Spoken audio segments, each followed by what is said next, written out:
Hi everybody, my name is Samantha Clark and this is my literacy autobiography. I've titled it From Good to Bad to Better, and we will see why. So this is an overall timeline of what I'm going to discuss. First is kindergarten through 8th grade, so elementary school and middle school, then high school, then the bachelor's program at SDSU, and now. So first, K through 8, I have fond memories of being 5 years old. We were learning to write in kindergarten, learning to read, and I remember reading to my great Aunt Barbara. She has since passed away, so I hold those memories very dearly. In 3rd grade, we see here, we did daily free writes every single day. So we just discussed what we did the night before. And these, now that I look back at it, were the educators' means for analyzing proficiency to make sure that we were up to pace with grammar skills, spelling skills. And then during that time also we started STAR testing. And I did very poorly in the language arts portions throughout every STAR test I ever took. I was a slow reader, I would get confused, but never turned out well. I did well in the math and science for some reason, but that's not what I'm doing with my life. Also, I did poorly in honors classes. So this starts 5th, 6th grade. I got put in the classes because I guess I had a high reading level, but the classes did not reflect this. I read slow, so I couldn't enjoy reading because I was always falling behind everybody. So this continued into high school. I tried to stay in honors classes due to the encouragement of my counselor.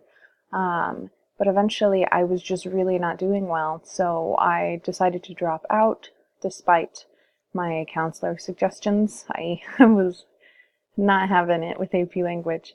So that was 11th grade, and the class I dropped into was Mrs. Preble's English class. That is where we read Fahrenheit 51, we read Catcher in the Rye, Great Gatsby, and I fell in love with those books. This is the first time that I ever enjoyed reading because the teacher was more passionate about us understanding it than getting through as fast as possible.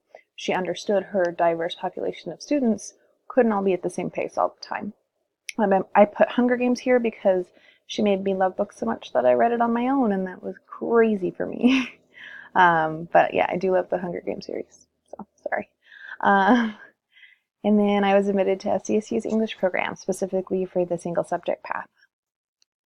And then bachelor's program here at SDSU. Here I was successful in challenging classes. I don't know what happened in high school, but I was not there. I was unmotivated, but here I did well on essays and tests, and I started reading. I fell in love. These are just some of the works that I ended up staying up all night on my own accord to read. Emily Dickinson's poetry, Leaves of Grass, Indian Killer by Sherman Alexie is a really good one. Kurt Vonnegut, Frankenstein, the classics. Sputnik's Sweetheart was one that was in English 220 that I really enjoyed.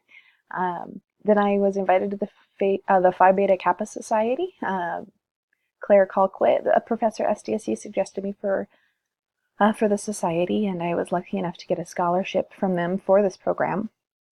And then I got to learn from former teachers because I'm aspiring to be just like them. I owe all of this to the teachers that encouraged me and kept me going towards this path. I did so well in college that I got letters of rec from professors I admire, Dr. Ann Johns, and several others. So I was accepted to the credential program in January, like all of you who were accepted at some point.